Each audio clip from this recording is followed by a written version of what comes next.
सभी महात्माओं को जय सच्चिदानंद।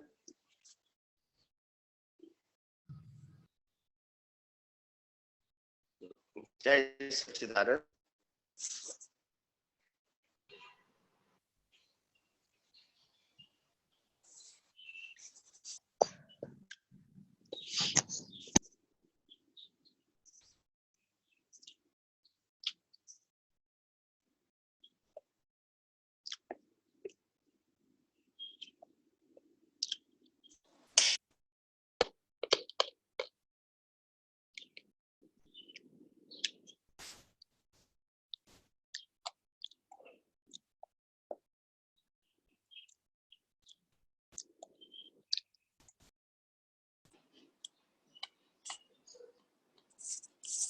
जय सच्चिदानंद। जय सच्चिदानंद।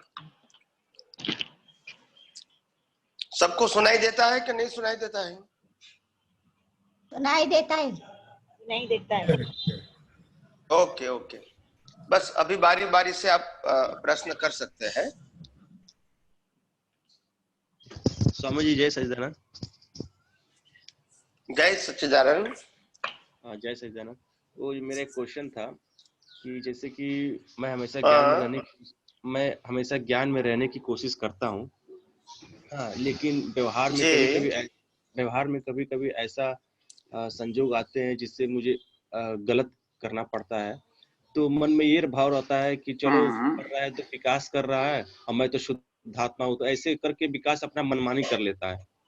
हाँ, उसमें गलत सही नहीं दिखता है, चल कर रहा है, विकास कर रहा है और मैं तो शुद्धात्मा हूँ, तो अगर मैं अलग रहूंगा तो इसका कोई जिम्मेदारी नहीं रहेगी। हाँ, ऐसे करके वो गलत काम भी कर लेता है और उसका शायद ये ज्ञान का दुरुपयोग करता है कि क्या करता है, इसका स्पष्टीकरण करिए प्लीज। Hello hello. हाँ बोलिए बोलिए बोलिए। हाँ, तो उसी का स्पष्टीकरण करना था। आपका फोटो नहीं आ रहा है। हाँ आ गया नहीं आ रहा है? नहीं आ गया कोई बात नहीं।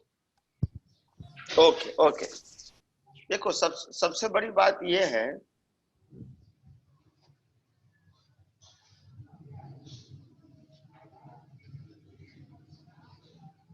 आवाज नहीं आ रहा है आपका स्वामी जी, आवाज नहीं आ रहा है आपका आवाज। ओके अभी आ रहा है ना? जी हाँ अब आ रहा है।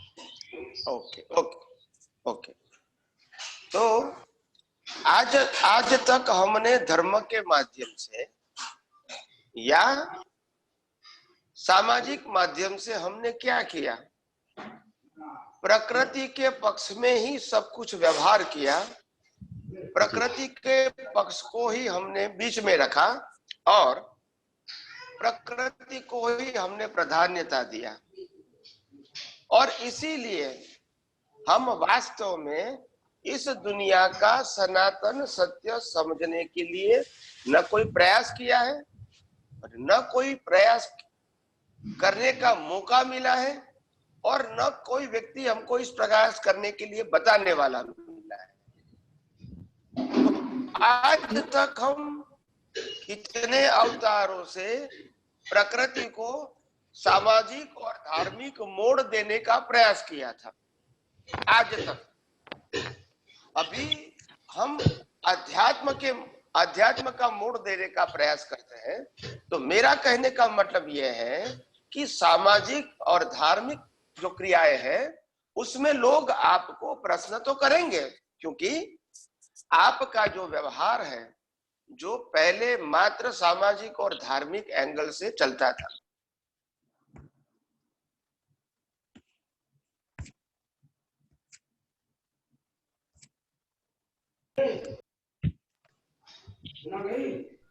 हेलो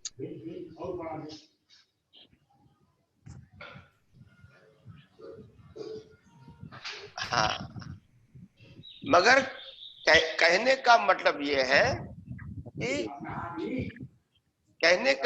यह है कि हर समय यही बताना चाहते हैं हम कि आखिर हम अगर सनातन सत्य को नहीं समझे तो धार्मिक सत्य और सामाजिक सत्य तो संसार में पहले भी था, आज भी है और बाद भी रहेगा।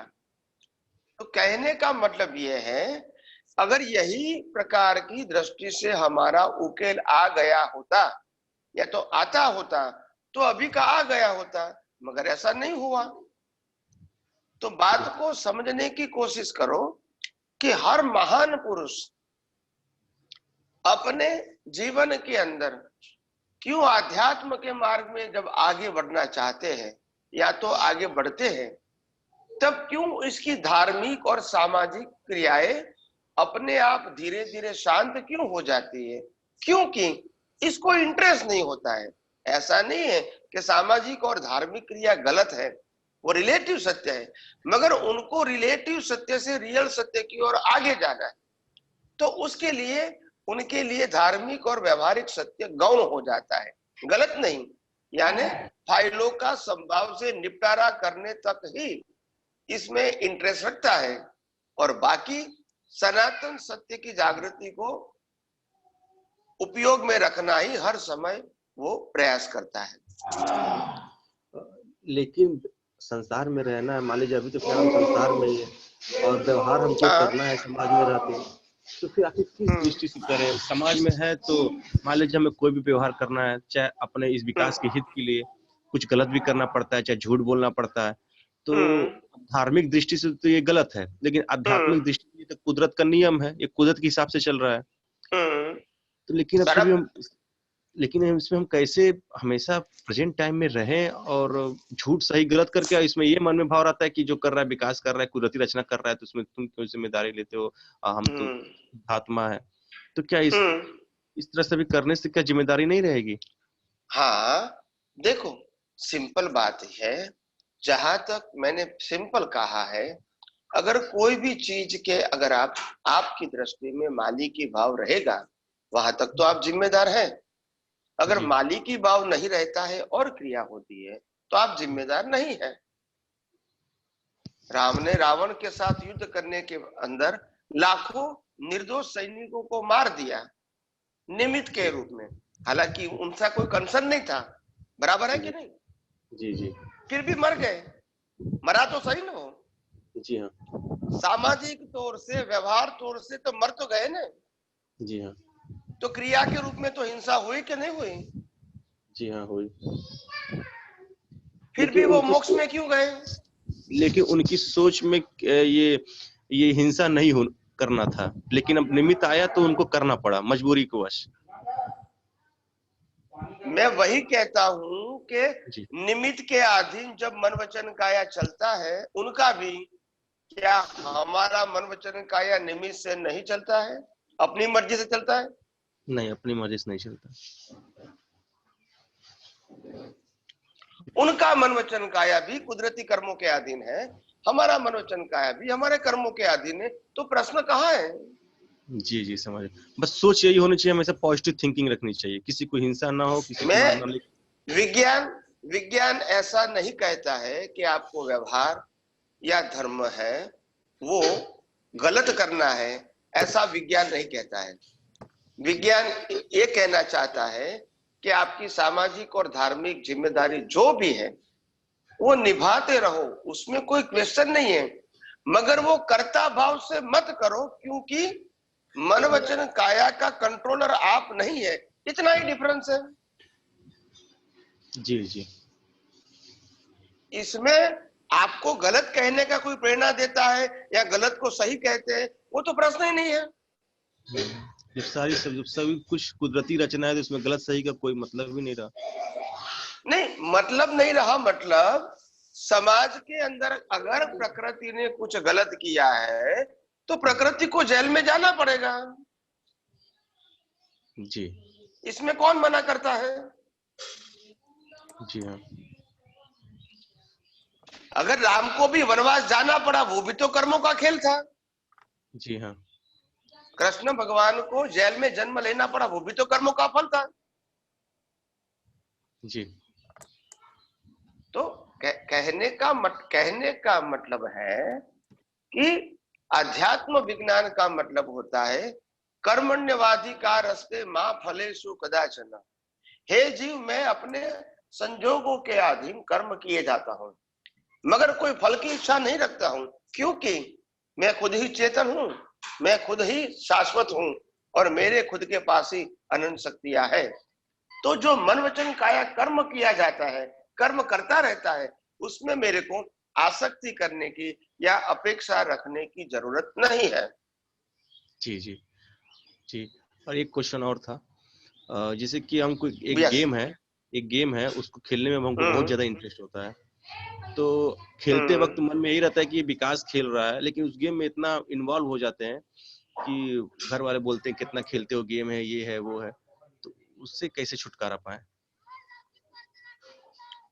वो देखो, हर चीज की एक मर्यादा होती है। अगर मर्यादा से ज्यादा होता है तो हमारे इर्द गिर्द लोगों को पसंद नहीं आता है। कोई भी चीज की बात करता हूं, अगर एबव नॉर्मल हो गई तो किसी को भी पसंद नहीं आएगा। तो अपनी प्रकृति को वो सिर्फ बताना है कि भी ऐसी प्रकृति अच्छी नहीं है, सबके साथ मिलजुल के रहना वही अच्छा है, ऐसा समझाने की कोशिश करो। अपने आप को सुधरती है तो अच्छी बात है, नहीं सुधरती है तो क्या कर सकते हैं, वही कर्मों का फेल है। तो जी मगर कंप्लेन क्यों करता है वो आप सुनो। अगर हमारी प्रकृति एब नॉर्मल होती है, नॉर्मल लोग करते हैं ऐसा नहीं करते हैं, इसमें से एबव करते हैं, तो फिर लोग अपने आप कंप्लेन करेंगे। कोई व्यक्ति नॉर्मल खाता है, उससे 10 गुना ज्यादा खाएंगे तो लोग नहीं बोलेंगे? जी बोलेंगे। हाँ, हर व्यक्ति 8 घंटा काम करती है, कोई व्यक्ति क्या मैं 18-20 घंटा काम करूंगा, लोग नहीं कहेंगे ये तो पैसे के पीछे पागल हो गया है। जी हाँ। हर बात में बिलो एबो नॉर्मलिटी हो जाएगी तो कंप्लेन रहेगी। जी वो जी समाज के अंदर वैसा होता ही है। मगर जी मैं ये नहीं कहता हूं कि प्रकृति जो हमारी गलत कर रही है समाज के अंदर वो सही है, ऐसा हम नहीं कहना चाहते। जी मेरा दृष्टिकोण ये है कि प्रकृति ने गलती किया, प्रकृति माफी मांगे, प्रकृति शक्ति मांगे, उसमें कोई तकलीफ नहीं है और वैसे मांगती है। जैसे प्रकृति बीमार हो जाती है तो दवाइयां लेती है कि नहीं लेती है? जी हाँ, लेती है। कमजोर हो जाते हैं तो विटामिन लेते हैं कि नहीं लेते हैं? लेते हैं। अपनी हेल्थ अच्छी नहीं होती है तो कोई कहता है तो एक्सरसाइज करो, योगा करो, जिम में जाओ, जाते हैं कि नहीं जाते हैं? जी हाँ, जाते हैं। मेरा कहने का मतलब प्रकृति के लिए कुछ भी करे उसमें कोई प्रश्न नहीं है, क्योंकि ये प्रकृति अपने लिए करती है, मगर मैं प्रकृति नहीं हूं, वो इंपॉर्टेंट बात है। जी आप समझे कि नहीं समझे? जी हाँ, जी हाँ, समझ आया। अगर अगर अगर ज्ञान आपको मिला है कि मैं शुद्धात्मा हूं और फिर कहोगे मैं प्रकृति भी हूं या प्रकृति का कंट्रोलर भी हूं, तो दो बात तो नहीं चलेगी ना। जी हाँ। आप तो दोनों में से एक है ना, या आप कहो जी मैं परमात्मा हूं, मैं शुद्धात्मा हूं या मैं प्रकृति हूं, दोनों में से एक सिलेक्ट करो ज्ञान के बाद। जी मैं शुद्ध आत्मा हूँ। अगर मेरे को मालूम हुआ कि अगर मेरे को मालूम है कि मैं शुद्धात्मा हूं, ऐसा दृष्टि हो गई, मतलब मैं प्रकृति नहीं हूं। अगर मैं प्रकृति नहीं हूं तो फिर मैं प्रकृति को चलाने वाला कैसे हो सकता हूं? जी जो चीज मैं हूं नहीं, इसको मैं कैसे चला सकता हूं? या तो पहले कबूल करना पड़ेगा कि प्रकृति में हूं और इसका कंट्रोलर भी मैं हूं, तो फिर आप बोल सकते हैं कि मैं प्रकृति को चलाता हूं, वो करेक्ट है। जी जी एक बार कहेंगे प्रकृति हूं भी नहीं और प्रकृति का चलाने वाला हूं, दो बात तो एक्सेप्ट नहीं होगी ना। जी जी जी, समझ गया। हाँ, और इसीलिए मैंने कहा कि जिस तरह मैं इस विश्व के अंदर इतना शार्प, डीप एंड एग्जैक्ट कुदरती कानून के आधारित विज्ञान पेश कर रहा हूं, हो सकता है कि मेरी बातों आज लाखों करोड़ों लोग नहीं माने, हो सकता है, वो कोई बड़ी बात नहीं है। राम के समय राम को भी उस समय 25 लोग भी ज्ञानी के रूप में मानने वाले नहीं थे करोड़ों लोग में से, और कृष्ण के समय कृष्ण भी जब जिंदे थे तो 25 लोग इसको ज्ञानी के रूप में मानने वाले नहीं थे, उस समय भी करोड़ों लोग थे। तो प्रश्न ये नहीं होता है कि आपकी बात कितने लोग सुनते हैं, आप समझे? जी आपकी बात में जी जी अगर सच्चाई है, पावर है, न्यूट्रल है, यूनिवर्सल ट्रूथ है, आज नहीं तो कल करोड़ों लोग इनको फॉलो करेंगे। क्योंकि आपकी बातें इसीलिए नहीं, मगर आपकी बात ऐसी है जो सर्वमान्य है, जिसमें कोई न द्वंद्व जी है, न ड्युअलिटी है, न पार्टीशन है, न भेद है, न मेरा तेरा है, न ऊंचा नीचा है, न कुछ करना है, न कुछ छोड़ना है, न कुछ बदलना है। आप समझे न? इसीलिए लोग स्वीकार जी करेंगे। जी अगर टाइटल लगा देंगे तो फिर टाइटल वाले लोग एक्सेप्ट करेंगे, बाकी के लोग एक्सेप्ट नहीं करेंगे। नहीं करेंगे। जब विज्ञान में कोई टाइटल है ही नहीं, जी जी समझ कोई गया। भगवान का, गुरु का, संस्था का, धर्म का टाइटल ही नहीं है। जी जी और हर व्यक्ति ने ऐसा किया है। जब कृष्ण भगवान ने जब अर्जुन को उत्तर दिया था, तब कोई धार्मिक बात थोड़ी कही थी। नहीं नहीं उन्होंने उन्होंने ऐसा कहा सनातन था कि भी, उन्होंने ऐसा कहा कि मेरे पहले राम हो गया, तो राम ने क्या क्या कहा है वो मैं आपको बता रहा हूँ। उससे पहले बहुत तीर्थंकर हो गया, वो तीर्थंकर क्या कह रहे हैं वो मैं बता रहा हूँ। ऐसा उन्होंने बोला? नहीं नहीं नहीं बोला। उन्होंने तो विज्ञान कहा, जो सनातन सत्य था। जी बाद जी में लोगों ने सांप्रदायिक बना दिया, उन्होंने तो सांप्रदायिक बात नहीं कही थी। जी जी तो हर बात में मैंने कहा ना कि मैं जिस प्रकार से दुनिया में ये विज्ञान पेश कर रहा हूं, ये मेरे लिए साहस है, एडवेंचरस है। और मैं समझता हूं कि ये साइंस को समझने वाले, सुनने वाले अगर विश्व में से अगर 1% भी मिल जाए, 1%, जी तो भी मैं समझूंगा कि ये आध्यात्मिक विजय है।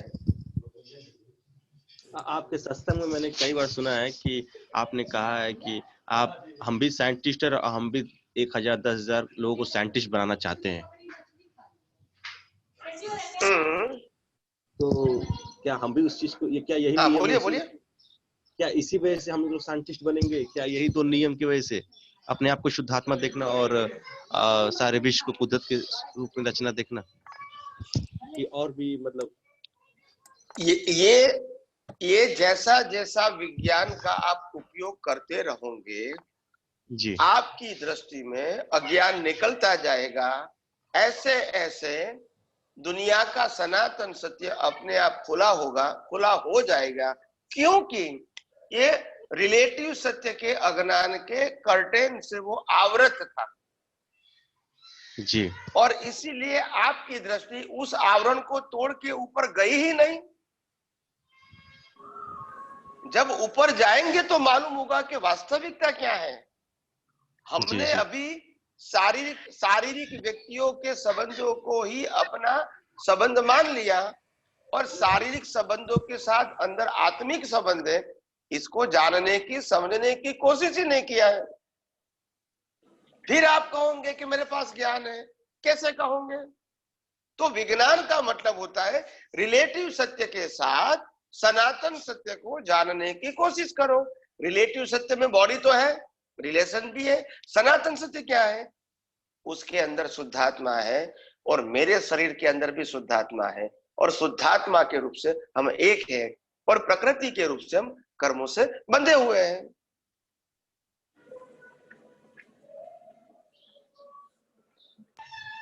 जी जी समझ समझ में आया ना? जी जी ओके ओके ओके। जय सच्चिदानंद। जय सच्चिदानंद, जय सच्चिदानंद, जय सच्चिदानंद स्वामी जी। जय सच्चिदानंद। बोलिए मैं बोलिए जयपुर से रेखा बोल रही हूँ। बोलिए बोलिए बोलिए। अभी भैया ने पूछा कि जो भी करता है, ये रेखा कर रही है, उसका दोष मेरे को नहीं लगता। बोले कि अर्जुन भी करते थे, राम भी करते थे। क्या हमारा डेवलपमेंट ऐसा है स्वामी जी कि हम उसके अंदर नहीं घुस जाते हैं, या हम तन्मयाकार नहीं हो जाते हैं विज्ञान समझने के बाद, उपयोग करने ऐसी परिपक्व? देखो नहीं, तब तक उसका तो लग ही रहा है। देखो सिंपल बात ये है कि हमको कहीं से तो विज्ञान समझने की शुरुआत करनी पड़ेगी या नहीं? करनी पड़ेगी कि लाखों अवतार हमको यही रिलेटिव सत्य को मान के आगे चलना है? नहीं, करनी पड़ेगी।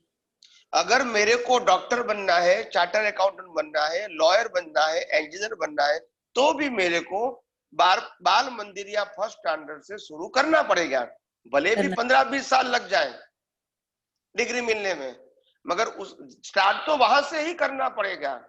और जब मैं बाल मंदिर में हूं और कहूंगा कि मैं डॉक्टर बनना चाहता हूं, तो लोग कहेंगे तुम तो बालक हो अभी, तुमको क्या मालूम डॉक्टर क्या है। बात सही है उनकी, मगर स्टार्ट तो वहां से ही करना पड़ेगा। बिल्कुल। और उस समय हमको ये मत समझना कि हम छोटे हैं, हम अपने निश्चय में पक्के हैं, बहुत हो गया, धीरे धीरे आगे बढ़ेंगे। अच्छा, तो कहने का मतलब हम अभी तक जो सामाजिक और धार्मिक सत्य को आगे बढ़ के जो जी रहे थे, उसमें परिवर्तन तो लाना पड़ेगा ना, तभी आप ये यूनिवर्सल ट्रूथ को समझ पाओगे ना। बिल्कुल लाना पड़ेगा। तो रिलेटिव सत्य में भी डूबे रहोगे, सनातन सत्य को समझने की कोशिश करोगे, तो फिर पजल हो जाएगा आपको। यानी रिलेटिव सत्य को छोड़ना नहीं है, धार्मिक सत्य को छोड़ना नहीं है, मगर रिलेटिव सत्य और धार्मिक सत्य की दृष्टि को बदलकर सनातन सत्य को सेट करना है। मैं सिर्फ दृष्टि की बात करता हूं, मन वचन काया के क्रिया की बात नहीं करता हूं। और अगर क्रिया में कोई गलती है, मन वचन काया की कोई भी क्रिया में गलती है, तो अवश्य लोग आपको डांटेंगे। तो इसमें कौन मना करता है? अगर आप समाज के नियम तोड़ोगे तो समाज के लोग डांटेंगे, धार्मिक नियम तोड़ोगे तो धार्मिक लोग डांटेंगे, अगर यहाँ गवर्नमेंट का लॉ तोड़ोगे तो गवर्नमेंट पनिश करेंगी। मगर ये भूल गए कि हम कुदरत का कानून तोड़ेंगे तो कुदरत हमको पनिश करेंगे, ये भूल गए हम। तो उसी से तो डर जाते हैं। इसीलिए कहते हैं कि डरने की इसीलिए जरूरत नहीं है, क्योंकि हमारी दृष्टि में प्रकृति को जो कुछ जो हो रहा है वो उनका कर्मों का हिसाब है, कुछ भी नहीं करोगे तो भी होगा। हाँ। कर्मों का हिसाब तो राम को भी भुगतना ही पड़ा, बिना गलती उस अवतार की, हाँ या ना? बिल्कुल, हाँ हाँ। बिना गलती कृष्ण भगवान का जन्म भी जेल में ही हुआ, उस अवतार में तो कोई गलती नहीं थी। हाँ। यानी कुदरत के कानून से कोई बाहर हो सकता है? नहीं हो सकता। तो हम उसी कानून को नहीं जानना चाहते हैं और सामाजिक और धार्मिक कानून में पड़े रहना चाहते हैं, फिर कहते हैं हमको प्रगति करना है। कैसे होगी? सही बात। आखिर रिलेटिव सत्य से तो ऊपर उठना पड़ेगा कि नहीं उठना पड़ेगा? तो उठना ही पड़ेगा और अभी उठना पड़ेगा। बिल्कुल सही। तो फिर ऐसा मैंने पहले भी कहा था कि अगर अहमदाबाद से बंबई अगर 500 किलोमीटर का अंतर है तो डरने की जरूरत नहीं है कितना अंतर माइनस हुआ, हम चल रहे हैं और रास्ता सही है, इतना ही काफी है। और अगर सही रास्ते पर चल रहे हैं तो एक दिन मंजिल आकर ही रहेंगी। बिल्कुल सही। हमारा निश्चय और आत्मविश्वास पक्का होना चाहिए। जय सच्चिदानंद। अब कलयुग में इसकी साधना तो हो सकती है, ऐसा नहीं है, इम्पॉसिबल नहीं है कुछ भी। देखो कलयुग में आत्मा है कि नहीं अनंत शक्ति वाला? बिल्कुल है। तो आत्मा में तो कोई कमी है कि नहीं? कोई कमी नहीं है ना। जो कमी है वो प्रकृति में हम स्वीकार करते हैं, कहाँ मना करते हैं, मगर आत्मा की शक्ति को कमजोर नहीं करने का है, आत्म शक्ति को ऊपर खुला करके उनके सामर्थ्य को साथ में लेकर कुदरती कानून को समझेंगे, ताकि रिलेटिव सत्य की उलझन में हम नहीं फंसे। हम जय सच्चिदानंद। जय सच्चिदानंद। जय सच्चिदानंद स्वामी जी। जय सच्चिदानंद। जय सच्चिदानंद। स्वामी जी मैं विमला गुप्ता बोल रही हूँ सोनीपत से। Yes yes please. चरण विधि से 2 क्वेश्चन है स्वामी जी मेरे। बोलिए। ज्ञान दर्शन आदि अनंत गुणों से मैं संपूर्ण शुद्ध हूँ, सर्वांग शुद्ध हूँ। तो यहाँ ज्ञान दर्शन आदि अनंत गुणों से है, वो खोलिए। दूसरा भी पढ़ दूं स्वामी जी अभी? हाँ, तो ज्ञान दर्शन आदि अनंत, नहीं कोई बात नहीं, समझ गया मैं।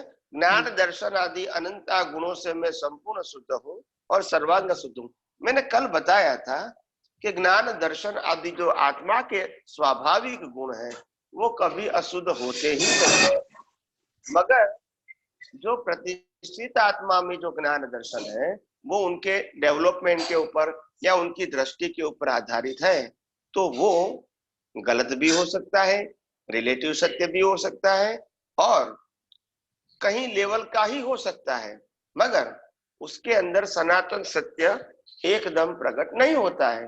तो प्रतिष्ठित आत्मा का ज्ञान दर्शन जो है वो संपूर्ण शुद्ध नहीं है, मगर आत्मा का ज्ञान दर्शन तो संपूर्ण शुद्ध था, है और रहेगा। जी जी, अच्छा ये मतलब है उनका कहने का। मन वचन काया की कोई भी मन वचन काया की कोई भी अवस्था में आत्मा का खुद का ज्ञान दर्शन कभी गलत नहीं होता है, मगर आत्मा का जो ज्ञान दर्शन कभी गलत नहीं हो सकता है, मगर ये जो प्रतिष्ठित आत्मा का ज्ञान दर्शन है वो जहां तक संपूर्ण नहीं हुआ है या तो उसमें से अज्ञान नहीं निकल गया है, वहां तक तो हम आध्यात्म के मार्ग में आगे नहीं बढ़ सकते हैं, मगर उसमें आत्मा की कोई कमी नहीं है।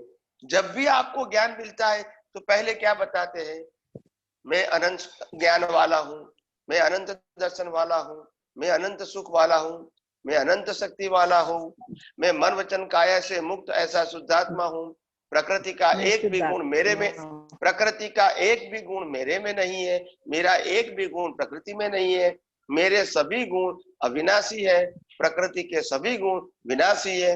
ये सब कुछ आपको बता रहे हैं, बताते हैं। हाँ जी, हाँ जी, समझ में आया ना?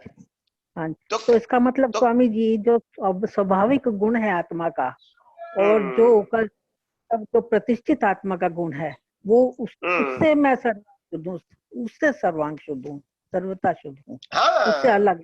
तो आत्मा अपने स्वाभाविक गुणों से संपूर्ण और सर्वांग शुद्ध है ही।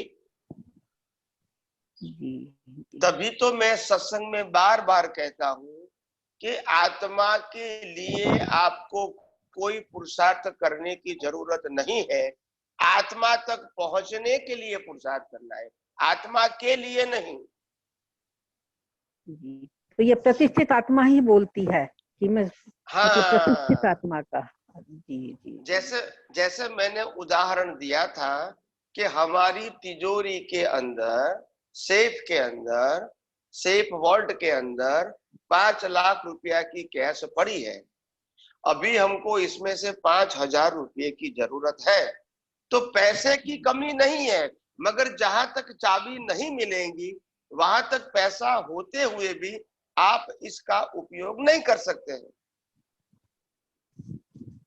अच्छा अच्छा, ऐसे अज्ञान का कर्टेन होने से, मिथ्या ज्ञान मिथ्या दर्शन का कर्टेन होने से सम्यक ज्ञान सम्यक दर्शन या आत्मा का शुद्ध ज्ञान दर्शन का अनुभव नहीं होता है। जी जी जी जी, अच्छा स्वामी जी दूसरा और पढ़ूं? दूसरा पढ़ दो? बोलिए। अनंत ज्ञेयों को जानने में परिणमित हुई अनंत अवस्थाओं में मैं संपूर्ण शुद्ध हूँ, सर्वांग शुद्ध हूँ। या अनंत ज्ञेयों को जानने में परिणमित हुई, जो ये बोला है, अनंत ज्ञेयों को जानने में मैंने उसका उत्तर मैंने पहले दे दिया था कि एक ज्ञेय है, इसको जानने में परिणमित हुई अनंत अवस्था, ऐसे अनंत अग्नियों को जानने में परिणमित हुई अनंत अवस्थाओं में भी मैं संपूर्ण और सर्वांग शुद्ध हूँ। जैसे आपको एग्जाम्पल दे दूं, एक व्यक्ति है और एक व्यक्ति के साथ हमारा जीवन में 10 लाख ट्रांजैक्शन है कर्मों का, जी। तो एक ज्ञेय को जानने के लिए जो शक्ति हमारा यूज होता है, ऐसे उनके साथ 10 लाख ट्रांजैक्शन है, तो उनकी हर अवस्थाओं में भी आत्मा संपूर्ण और सर्वांग शुद्ध है। ऐसे अनंत ज्ञेयों को जानने में परिणमित हुई अनंत अवस्थाओं में भी आत्मा संपूर्ण और सर्वांग शुद्ध है। एक का बताया, ऐसा अनेक का सेम हो गया। जी, अच्छा अच्छा। आपको समझ में आया कि नहीं आया? हाँ जी, और थोड़ा सा खोल दें तो अच्छा है स्वामी जी से। जैसे जैसे एक व्यक्ति वो ज्ञेय हो गई जी। और एक व्यक्ति के साथ हमारा पूरी लाइफ में 10 लाख प्रकार का कर्म है, अलग अलग समय का। जी। तो वो ज्ञेय की अवस्था हो गई। अच्छा अच्छा। तो एक ज्ञेय की अनंत अवस्थाओं में भी आत्मा शुद्ध है और अनंत ज्ञेयों की अनंत अवस्था में भी आत्मा शुद्ध है। अच्छा अच्छा अच्छा, ठीक है, समझ आ गया Swami ji. Okay okay okay. जी।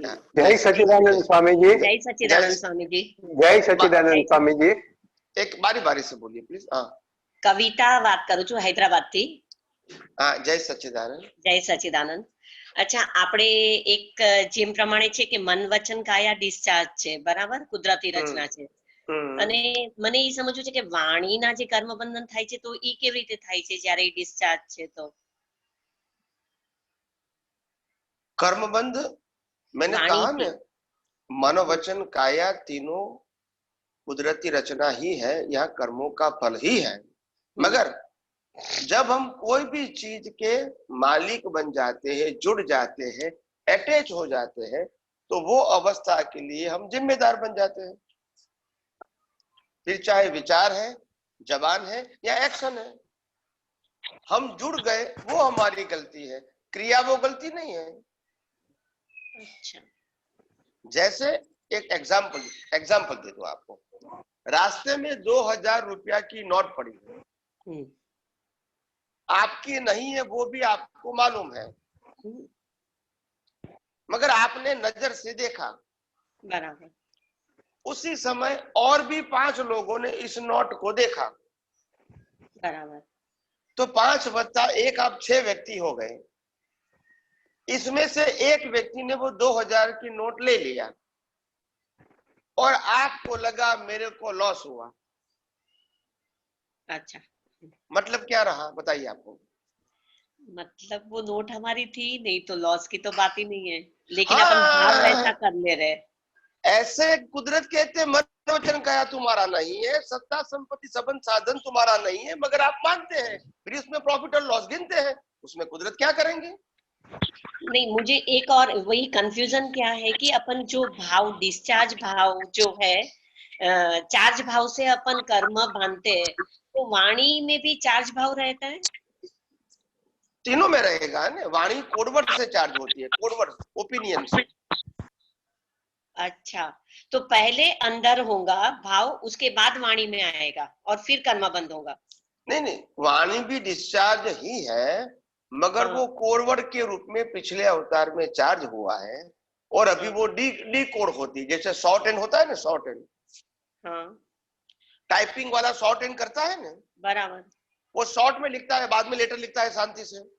हाँ, ऐसे लैंग्वेज भी हमारी प्रीवियस बर्थ में कोड वर्ड के आधार से, इंटेंशन के आधार से चार्ज हो गई, ओपिनियन के आधार से, तो कोड वर्ड आपका ओपिनियन हो गया। अभी नेक्स्ट बर्थ है वो डिस्चार्ज के रूप में, लैंग्वेज के रूप में प्रेजेंट होती है। जो समय जो लैंग्वेज होती है वो लैंग्वेज में प्रेजेंट होगी, मगर आपका कोड वर्ड वही रहेगा, लैंग्वेज कोई भी हो सकती है। तो यानी पहले ही कर्म बंद हो गया था, जब कोड अपन हमने डाला था तभी कर्म बंद हो गया था, वाणी में अभी आ रहा है। तीनों मन वचन काया तीनों ही गए अवतार के कर्मों का फल है। हाँ, वो क्योंकि वाणी बोलने का संजोग आपको किसने दिया बताइए? कुदरत ने। बस, अगर कोई नहीं होता तो आप क्या घर में भीत के साथ बात कर सकते हैं? अभी लॉकडाउन है, आप घर में अकेले रहते हैं, तो किससे बात करोगे? वही, किसी से नहीं। तो संजोग कुदरत ने दिया तो कोई आएगा तभी आप, तो कोई व्यक्ति आएगा तभी आप बोलोगे ना। बराबर मतलब संजोग हो गया ना। बराबर है। स्वामी जी आप एक एग्जाम्पल वाणी का दे के कर्मबंध का समझा सकते हैं, एग्जाम्पल के साथ वाणी का वाणी का कर्मबंध एग्जाम्पल का एक मतलब, एग्जाम्पल। हाँ, जैसे अगर कोई भी व्यक्ति कोई भी प्रकार की वाणी बोलते हैं तो वो कैसे कोड वर्ड होता है। जैसे कोई व्यक्ति की भाषा ऐसी होती है, कर्कश होती है, कोई व्यक्ति की भाषा सौम्य होती है।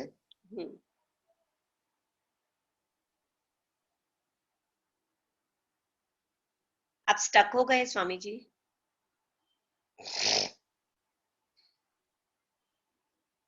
સ્વામીજી મ્યુટ થઈ ગયું છે।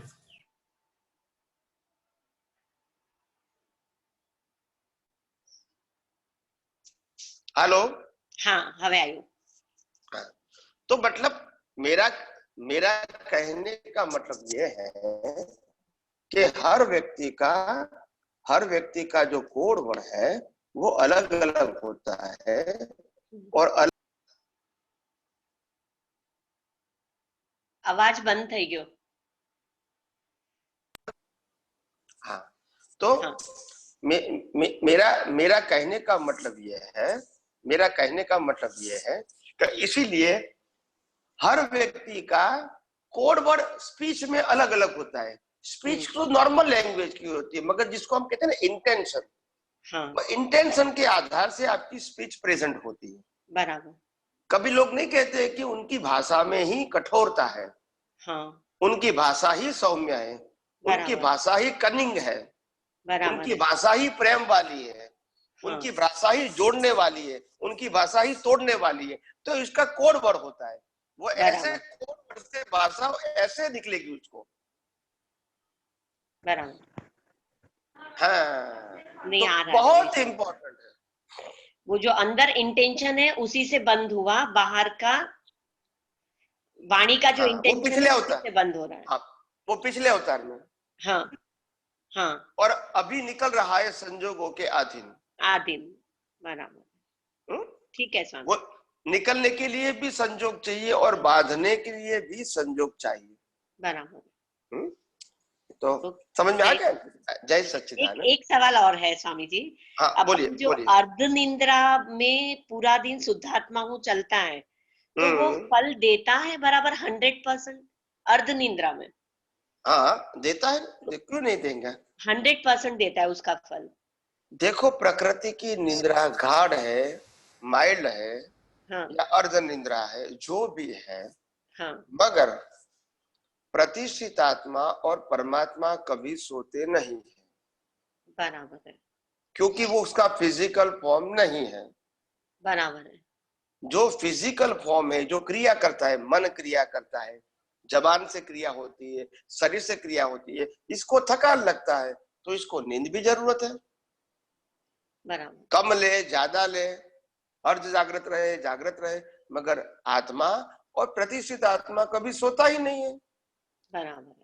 और इसीलिए जब रात को शरीर बिल्कुल सो गया है तो भी कर्म चार्ज होता है, इसको स्वप्न कहते हैं, और स्वप्नों का परिणाम भी स्वप्न में ही आता है।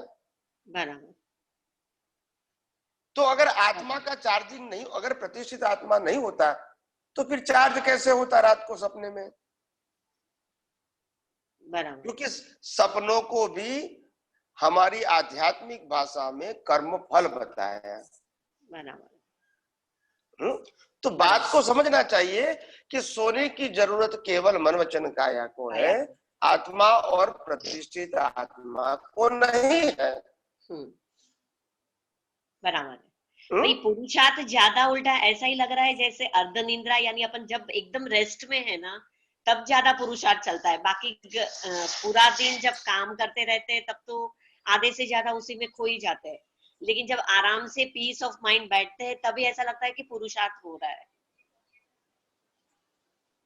ऐसा हो भी सकता है, नहीं भी हो सकता है। देखो जब प्रवृत्ति करता है तो हमारा चित्त प्रवृत्ति में लगा हुआ होता है और इसीलिए हमको लगता है कि उस समय हमारी जागृति नहीं रही। ऐसा नहीं है, जागृति तो थी, जागृति का उपयोग उस समय नहीं था। क्या नहीं था? बराबर, उपयोग नहीं। जैसे जैसे हम 3 घंटे का पिक्चर देखते हैं और पिक्चर देखने में ओतप्रोत हो जाते हैं, ठीक है, तो ओतप्रोत हो जाते हैं। इसका मतलब ये नहीं है कि आप अपने आप को भूल गए, परिवार को भूल गए, घर को भूल गए, ऐसा नहीं है। नहीं है, बराबर है। मगर आपका अटेंशन उस समय वहां चल गया, तो आपके परिवार में उस समय अटेंशन नहीं था। बराबर है। मगर आपकी दृष्टि में से वो निकल गया नहीं है। बराबर है। आप समझे ना? समझ में आ रहा स्वामी। जैसे एक रोल खत्म हो जाएगा तो अपने आप मालूम हो जाएगा कि मैं तो ये जो ड्रामा देखा, ड्रामा का एक भी भाग मैं नहीं हूं, मैं तो ड्रामा को देखने वाला था और अभी मैं घर जा रहा हूं। बराबर। तो कहने का मतलब ये है कि ड्रामा को करने वाला और मैं शुद्धात्मा दोनों हर समय क्या होता है? अलग ही होता है। बराबर। ये मन वचन काया संजोगों के अधीन अलग अलग ड्रामा करता है और परमात्मा हर समय ड्रामा करने वाले से अलग ही होते हैं। बराबर, ठीक है। मगर प्रतिष्ठित आत्मा जब संजोगों के साथ जुड़ जाता है, उस समय आत्मा की जागृति कम हो जाती है। बराबर है, बराबर। ठीक है स्वामी जी। जय सच्चिदानंद, जय सच्चिदानंद। और किसी को प्रश्न करना है? जय सच्चिदानंद स्वामी जी। जय सच्चिदानंद। प्रश्न तो नहीं स्वामी, एक निवेदन है आपके नम्र निवेदन। बोलिए। जैसे अभी लॉकडाउन चल रहा है तो उसी निमित्त बन गया ये हम लाइव सत्संग के थ्रू सभी महात्मा लोग जुड़े हुए हैं और सत्संग का लाभ ले रहे हैं। बराबर है। जब ये लॉकडाउन जब खुलेगा तो मेरी आपसे विनम्र प्रार्थना है कि आप कुछ ऐसी व्यवस्था रखें कि चाहे सप्ताह में एक बार या 15 दिन में एक बार हम इस तरह के सत्संग से जुड़ सकें हिंदी में। हाँ। नहीं, वो करेंगे, मगर उसके अलावा भी आपको ऑप्शन दिखाता हूँ, वो करेंगे। वो हमारे संजोग के अधीन होगा, हम निश्चय भी करेंगे मगर संजोग के अधीन होगा। मगर जरूर आपका जो सुझाव है, आपका जो सूचन है या सजेशन है, इसको जरूर हम नोट रखेंगे और उसको एज पर एज उसको अप्लाई करने की कोशिश करेंगे। मगर उसके अलावा ऑप्शन ये है कि मेरे 500, 600, 700 अपने एपिसोड भी आ गए। 2000 से प्लस यूट्यूब में वीडियो भी है सत्संग का, गुजराती हिंदी अलग अलग भी है, पूरे हिंदी में भी है, पूरे गुजराती में भी है। और इसके अलावा भी बहुत सारे छोटे छोटे क्लिप भी आ गई जो अभी आती है, छोटी छोटी 2 मिनट की, 5 मिनट की, वो भी यूट्यूब में आती है। और दूसरी बात, अगर जब आप आध्यात्म विज्ञान के ग्रुप में जुड़ गए तो आपको एवरी डे आपको सत्संग मिलेगा। नहीं बिल्कुल स्वामी जी, यूट्यूब पर तो सत्संग अवेलेबल है, पर थोड़ी सी समस्या ये आती है कि हम गुजराती भाषा नहीं जानते।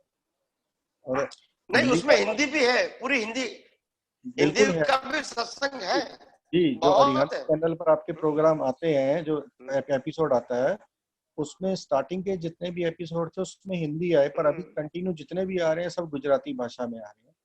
और YouTube पे आपके हिंदी में सत्संग भी फिर हिंदी आएंगे, हिंदी भी आएंगे जी। उसमें है क्योंकि हर वक्त नया नया चाहिए, नया कि भाई अभी गुजराती में सत्संग, समझ गया, गुजराती में सुनते हैं तो समझ नहीं आती, तो उस समय क्या लगता है, ओहो मेरे काम की ही बात थी, मेरी समझ में नहीं आई, ओहो मेरे काम की बात मेरे समझ में नहीं आई। तो थोड़ा सा नहीं आई, नहीं हिंदी भाषा में नहीं, वो तो संजोगाधीन है। मतलब यदि व्यवस्था अगर बने हिंदी भाषा की, या इस समय हम ज़ूम के थ्रू सत्संग में जुड़े हुए हैं, यदि ऐसा हो तो देश के सभी महात्मा जुड़ पाएंगे, लाभ ले पाएंगे, भले ही चाहे वो 10 दिन में 15 दिन में एक बार हो। हाँ, लेकिन यदि आप ऐसा कार्यक्रम शुरू करेंगे तो उसकी जानकारी कैसे मिलेगी, उसका थोड़ा सा व्यवस्था जरूर कर दीजिएगा, ताकि जानकारी कहाँ से मिलेगी। मैंने कहा ना कि आप आध्यात्म विज्ञान जो हमारा ग्रुप बना हुआ है, जो पूरे भारतवर्ष में और विदेशों में भी है, उनमें अगर आपका नाम, नंबर और प्लेस, ये तीनों आप जयेश भाई गांधी को भेज देंगे तो वो आपको ग्रुप में ऐड कर देंगे। बाद में एवरी डे आपको सब इंफॉर्मेशन मेरी मिलती रहेगी, सत्संग भी मिलता रहेगा, प्रोग्राम की माहिती भी मिलती रहेगी, और हर रोज एपिसोड भी अंदर आएंगे, सत्संग भी आएगा और प्रोग्राम भी आएगा अंदर। जी जी, धन्यवाद स्वामी जी, धन्यवाद। जय सच्चिदानंद। तो उनका कांटेक्ट कर, हाँ जी, हाँ जी, हाँ जी, बिल्कुल बिल्कुल, मैं ऐड करता, उनका कांटेक्ट करके अपने आप को ऐड करवाता। स्वामी जी आपकी आवाज चली गई।